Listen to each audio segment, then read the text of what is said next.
Hey everybody, welcome back to another Beard Guys Delta Force Solos video. My name's Ben, and today I wanted to run through my tips on making a ton of money in normal difficulty, particularly in solos, and especially on Space City. I've really got my tactics nailed recently for how to approach this and reliably make money. So I wanted to share with you some of those tips today. We've got kind of 10 core tips to keep in mind whilst trying to do these kind of budget, solo, non-PvP focused runs. They're kind of loot runs, but we've also got a loadout where we can take a fight if we need it. What I'm going to do today is firstly run through my loadout that I've refined over the last few weeks. This is what I use now every single time on my normal solo runs. We're going to talk through that in just a moment. Then I'm going to quickly show you the Space City map, and I'm going to talk about my routes from each different spawn, what my players, depending on where I start, where I expect other teams to be, where I'm going to extract, and just give you some advice based on your map position and where you want to go and when you want to go there. And then after that, I've got a short gameplay video of one of those solo runs, and I'm going to talk through that with some post-game commentary for you. So hopefully that gameplay will help you put everything I've just talked about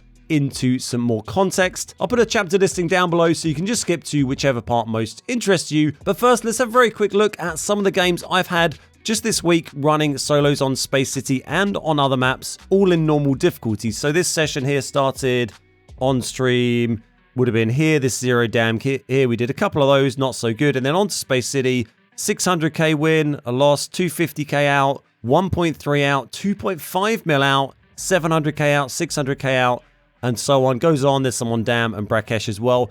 Over that stream, that was a 5-hour session. I made about 11 million in revenue, spent about 2.5 million on kits. We made about 8.5 mil in 5 hours on solo. Then we go on to the next session on the 8th. That started around here on Space City. We had 120k death, 800k out, 600k out. This was just a crazy run. Look, we didn't have great luck with the loot, but we did have very good luck with not bumping into too many players and surviving. So we got out like 8 games in a row on solo normals. But you can see a ton of money made, and even when I've died, minimal money spent. And that's because of my sensible loadout, which we'll look at right now. So this is the loadout I've been using for all of my solo normal runs. I know some people like to just hit the bare minimum gear cap and come in with a big rig and a crappy pistol and just do that. I kind of like this setup. This is balanced for a few different reasons, so we'll talk through each different thing. For the gun choice, this is an Uzi build, which is my very budget Uzi, it's called.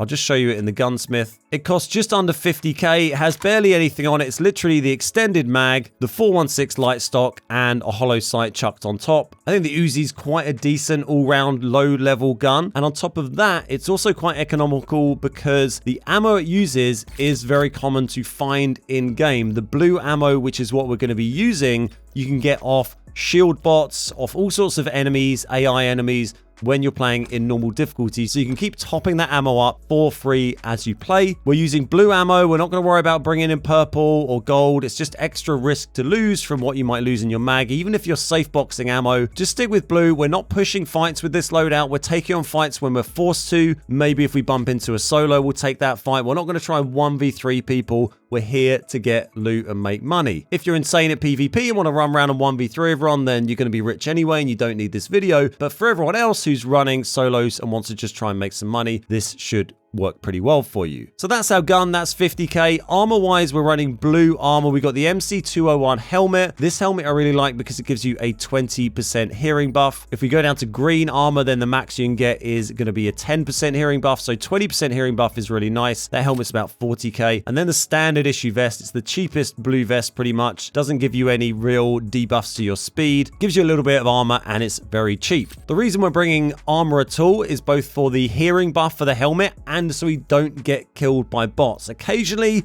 it might save us when we get shot by a player. It'll just give us just enough health to maybe dip out of there or heal. It's not going to tank any shots from people running M2s with gold ammo, but it will stop you getting killed by bots, particularly on normal when you're fighting machine gunners, flamethrowers, shield bearers. They can drop you very quickly if you have no armor at all or green or grey armor. So blue armor it is. We've got the Garfield backpack. This is just a nice little cheap blue backpack. A lot of the time on Space City, almost all of the time, we're going to be doing bagless, but it's good to have this just in case we find rocket fuel, just to keep things in temporarily. If we do end up doing rocket extract, which can happen, then we have the backpack. And then I bring the biggest rig possible that you can buy from auction. This purple rig. You could bring gold rigs if you happen to own some, but this is the biggest one you can buy in auction. It is expensive. It's about 90k, but it gives you 20 slots. And importantly, these two 2x2s up here. And then I also have the 3x3 safe box. So that just depends on what you have unlocked. That total loadout cost is 293k. You can see at the moment. That's with buying a little bit of ammo. That's going to vary between 250 to 300k depending on if you need to buy any ammo. But that's your full cost to rebuy everything if you die, which is a pretty nice budget level, given that the minimum gear cap for Space City is 187,500 or whatever. It's only about 100k over that, so you could go a bit cheaper and go, I'm going to come in with no armor at all, and then you're down just over that gear cap. But I think for the benefits you get from having that armor or that slightly bigger rig or a slightly less crap gun, I think those benefits outweigh the cons in the long run. So let's jump over and have a look at the Space City map, and then I'm going to talk about my 10 fundamentals for making money in solo budget normal runs. So here we are on the Space City map. The green icons you can see here are the different potential spawns for teams on this map. They don't all get used every game, but normally you'd expect there to be 6 teams on the map, possibly 5, and probably a maximum of 2 solos. I don't think you can really get more than that. And we'll work around these we'll go from launch and round to the back. Basically what our aim is when we're doing these runs on Space City is we're trying to get into the middle area here as quickly as possible, grab as much loot as we can, and then get out before we get into a fight. And that's either going to be by going down to the bagless extract, which is down here. That's the most common one we're going to use because it's by far the safest.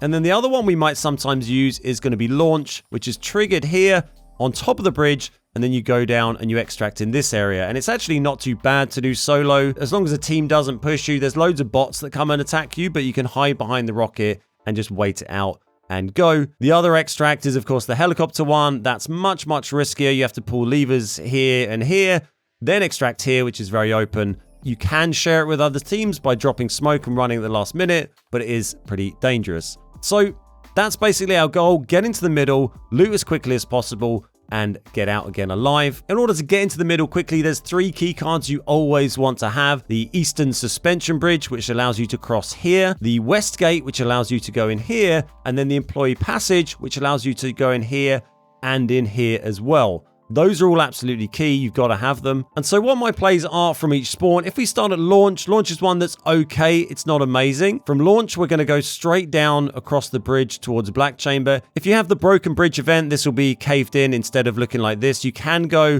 round this way for it to be slightly safer. It takes a tiny bit longer, but you can get a lot of bots spawn up here, which can make it pretty dangerous, especially with the low armor we're wearing. So it depends on the bot positioning, but generally we'll just go one of these 2 ways across the bridge. And then when you get to this point, you'll be able to see if the Eastern Suspension Bridge is open. If this is still raised, then it means a team hasn't used this keycard to come across. So you're pretty chill. You can run up to the zip line, go down the zip, and then go into Black Chamber. If you do see that the bridge is down, then that means a team has come up here, they've pulled the bridge, and they've come across already. In that case, they're already going to be in Black Chamber, or they're going to be standing here looking at you. So if you see that bridge down when you get to this point or this point, then I'd recommend dropping off here and going back under the bridge and then trying to get into Centrifuge. There's a chance there might be a team there as well, but it's probably your best option. If the bridge is down, there's guaranteed to be a team in Black Chamber. You might as well go Centrifuge and try and loot that. I'll talk more about looting Centrifuge and Buoyancy in a minute. We're just going to talk about getting to the buildings at the moment. And then when you see the gameplay at the end of this, you'll get some more context on where to find the loot within these buildings. So that's my play from launch. We're either going straight into Black Chamber or we're sprinting straight into Centrifuge. We're not looting anything on the way. We're not going to stop and kill all the bots. Maybe we'll kill a machine gunner and loot them because they can have good stuff, but we're basically full sprinting from the start into Black Chamber or Centrifuge. It's worth noting I always play as D-Wolf, so I can, once I've got my ults charged, I can get some stamina boost from that. I also tend to bring the Norapreprin, whatever it's called, the cheapest of the syringes, or one of the other syringes, just to give yourself a little stam boost at the start. It's not really needed for most of these spawns, but for launch, it's really, really useful. So that's our launch strat. If we spawn at this one, at Water Tank, this is a pretty good one to get. From Water Tank, we go straight to the zip line, up to the bridge, keycard the bridge, across, and then we're going to go into Black Chamber. You can drop down from the bridge onto this pipe by the little gap here, but there's some invisible walls, and you can either fall in the water quite easily and die, or if you don't, you'll pretty much always break your legs. So I tend to just go safely down here, and then you can jump across and along the little rails, jump the gaps, and you sort of pop out here, and you can go straight into Black Chamber. Inside Black Chamber, there's a flight case round about here, round on the left. That's also a rocket fuel potential spawn right next to that first flight case. Then there's another flight case round at the back you can go to up here. There's a mini safe here, and then a premium crate here. You can check for loot on top of that platform. And then from there, you can either decide to go up into test range. If you haven't heard shots up at test range, it might be open.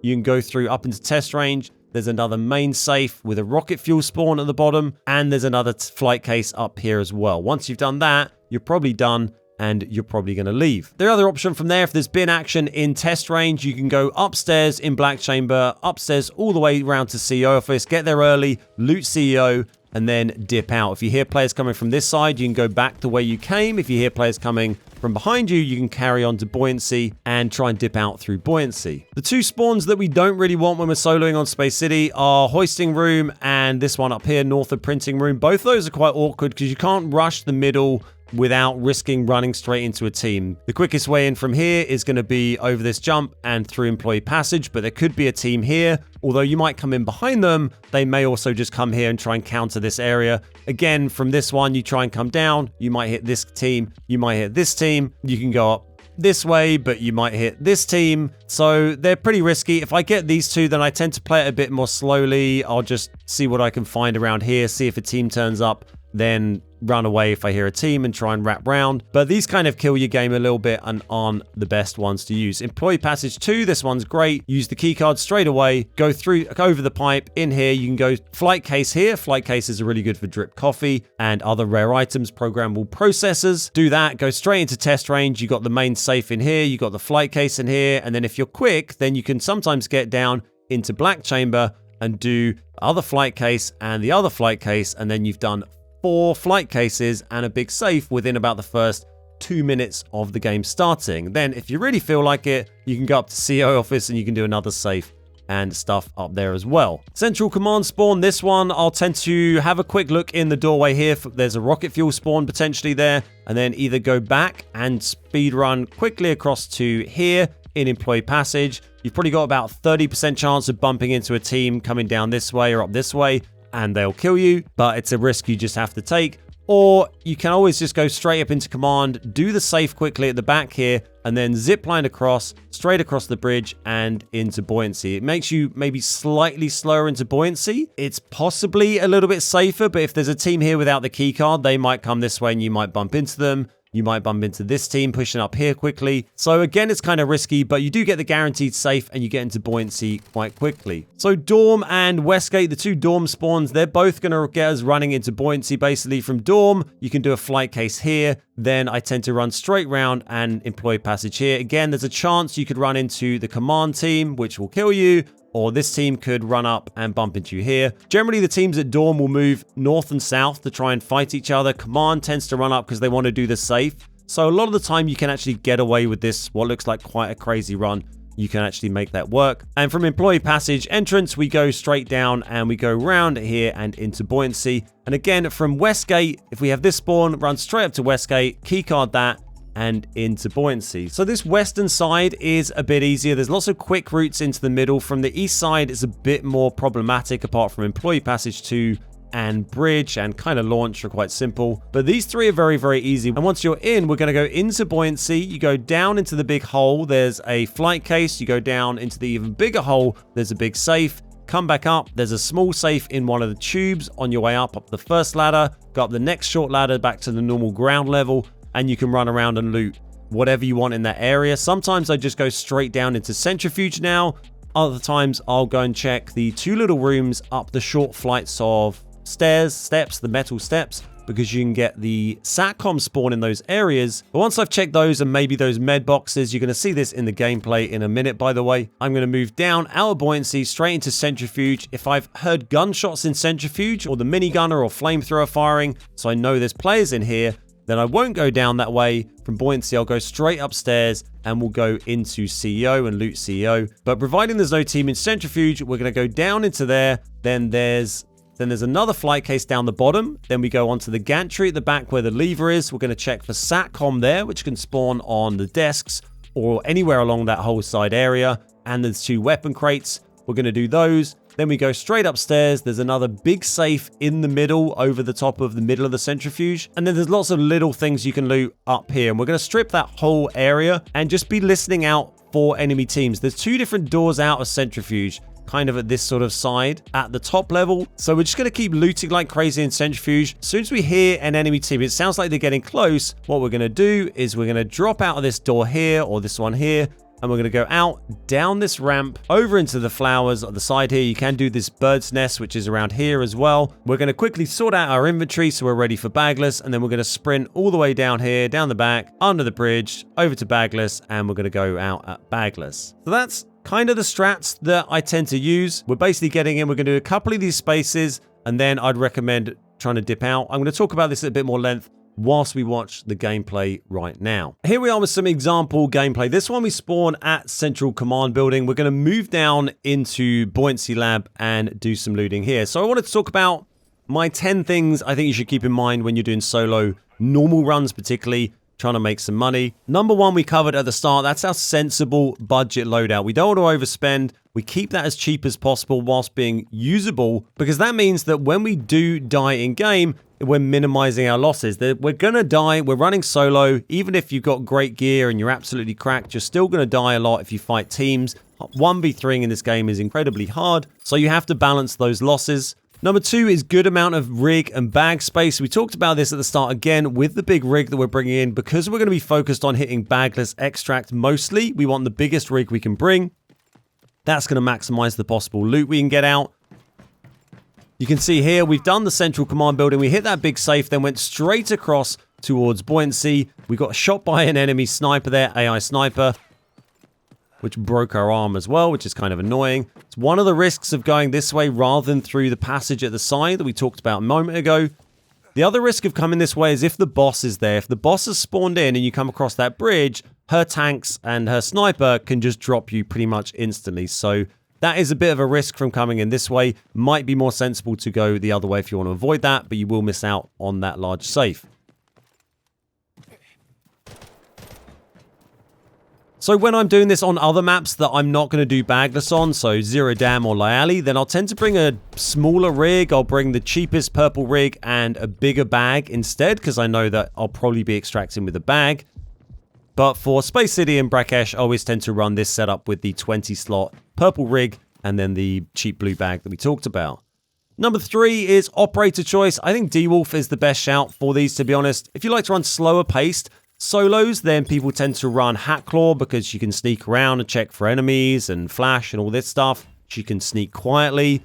I tend to go for speed over stealth. So these runs, this run particularly here, this is a 10-minute run. And when you see how much we extract with at the end, the actual money we make per minute is absolutely crazy in this. Without any too crazy finds, we don't get any reds in this game, but we do come out with a nice amount of money. Number 4 is good safe box management. Obviously, how much you can put in there depends on if you've unlocked the seasonal one yet or not, or what safe box you happen to have. But making sure you, A, don't bring in too much stuff in the SAR that you need to safe box, because you want to maximize the space you can use. So if you do die, but you've already got a load of stuff in your safe box, you can probably get a couple of 100k out, and you've pretty much covered your loadout cost just on safe box. You can see I'm keeping an eye out at the moment, keeping all of those golds and nice items in my safe box. So here we've done the big hole down at the bottom in buoyancy. We're just running around the edge, picking up all the small containers here, checking these 2 side rooms up the small ladders for the SATCOM, like I said, and I'm checking these other small containers as well. Sometimes I won't do these because you might then end up getting caught when we go down into centrifuge because we spent too much time looting in here. But you never know where you're going to find good items. So we went for more of a full sweep on everything in this particular run. Other times I've gone straight down to centrifuge and kind of ignored this little building or these pair of rooms. That comes on to number 5 on our list, map knowledge. The more you play these maps, the better you'll learn them. I'd recommend going on with super cheap kits, take gear tickets on, and just run around these maps and just learn them. If you want to wait till most people have exfilled, sit and chill for 20 minutes, go drink a coffee, come back, and then have an explore round and just learn the map a bit. But you learn them by playing. The more you play them with cheap kits, the more comfortable you feel, the less stressful it feels, doesn't feel daunting, and you learn the best routes around these maps. You learn where the loot is. You can see here we've gone down into Centrifuge now. We've got this flight case here. We haven't heard gunshots down here. It's quite easy to hear if people are in Centrifuge because there's always a machine gunner and there's always a flamethrower and there's always a shield guy. So they're all pretty noisy. They can be downstairs, they can be upstairs. Watch out for them because they can kill you very easily. That brings us on to number 6, map awareness. We're listening for shots. The whole time we're doing this, we're listening for enemy gunfire. We're listening for AI gunfire, trying to work out where teams might be on the map. If we've heard big fights kicking off on the outside of the map, then we know it's maybe a little bit more quiet on the middle of the map because everyone's busy. That happens quite a lot on Space City. So we're listening out for enemy players that are going to give cues away. We're listening out for machine gunners firing and snipers firing, which can give us important clues. And that will help us judge where we're going to go next in our route. So we've pretty much stripped the bottom here. We checked that side room because there's med crates, which can give quite good stuff. There's desk, which you want to check for key cards. And then we're going to head upstairs. Here's the shield bearer. We haven't seen the other bots yet, so they're about somewhere. And we're going to go and do the large safe up here in just a minute. Number 7 on our list is speed. You can see that's what we're doing here. We're currently 5.5 minutes into this round. I've edited some of this down so it's a little quicker.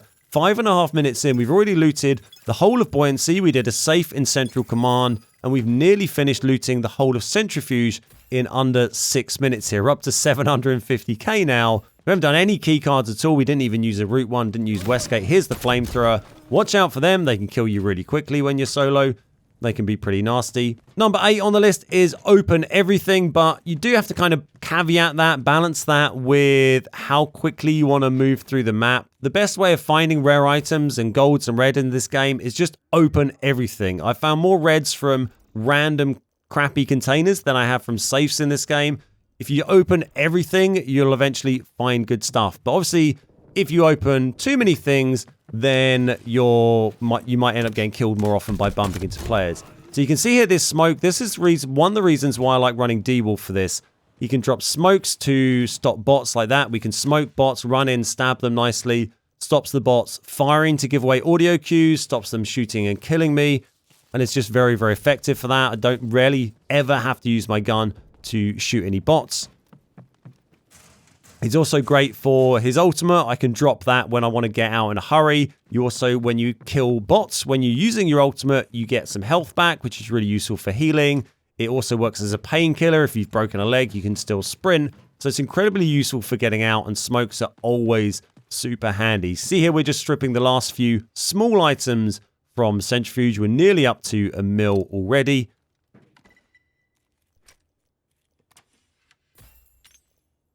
And that sort of brings on to number 9, which is knowing when to leave. So normally once I've done these 2 buildings, sometimes even just one of them, then if I feel like the other main buildings have been done, or if you've done some looting in the middle or whatever, but you've managed to work out that, okay, there's teams in the other 4 main core buildings in the middle, or they've already been looted, then if you've got 400-500k, or even sometimes less, it's probably just time to leave. Almost all of the loot you're going to get is going to be from looting those middle buildings very, very early in the game. If you don't get the opportunity, or if they're done, then you might as well just go, get out of the game, reset, come in and go again. You could wait to the end of the game, wait 20 minutes, creep around at the end, find some containers or some key cards that haven't been done, but then you've taken 20, 30 minutes doing that, and it's taken a whole lot more time for you to get through the game. Whereas I tend to go in this round, taking us 10 minutes. We go to bagless in a minute and get out. By the way, we're bringing that gun, the rubbish marksman rifle, for a mission that we've got. And I do remember to heal in a minute. You'll be relieved to hear. So I tend to do these as quickly as possible. This one we get out with about a mil on the bagless in just a minute. And the round total time, I think, is 10.5 minutes. So that's basically 100k per minute. So if we stayed in this round for 30 minutes at the same rate, we'd expect to have 3 mil. And if you stayed in for a full game of Space City and extracted with 2.5, 3 mil, you'd be very, very pleased indeed. That's probably around where you have got a load of PvP, you've killed some juiced players, taken their amazing guns, and that's given you 2.5, 3 mil. We're making that same rate of money by going in and just looting for 10 minutes, not fighting anyone, and then running out again. We got slightly better than usual loot in this one. You can see I've got 9 different single slot golds, but we have looted a lot of safes in this round, so that's kind of why. And this is a little above average, but I would say my average, when I get a good run from that western side and loot those 2 buildings, which is pretty common to get in and be able to loot both those 2 without bumping into a team. Doesn't happen every time, but definitely pretty common to be able to do that. When I do that, I'd say we average 600 to 800,000 on the extract. So still a good amount of money to make. You know, if you stayed in for 20 minutes at that rate, that's probably what, 1.8 to 2 mil, something like that. So really good amount of money versus time. You can see here we're going to bagless. We've reorganized our inventory to put the most valuable things into our rig and the cheaper stuff into the bag. And then we're going over here. You want to be a little bit cautious when you come over to bagless. Sometimes people camp it. More often I tend to bump into just other people who are trying to use bagless early rather than camping it. So just watch out for people that are there trying to get out at the same time as you. Bagless is where you want to go. You can also go and do rocket. If bagless is used up, go do rocket. That's everything for today. I hope you found that useful. Hopefully it wasn't too long and wordy, but hopefully it's lots of detail that you can use. Don't forget to check out my stream. I do a bunch of these solos, and you can learn lots more stuff about solo gameplay in normals, and particularly Space City, by watching the stream. Any questions you have, just drop them in the comments below. Really appreciate that. And don't forget to drop a like on the stream and sub to the channel if you enjoyed the video.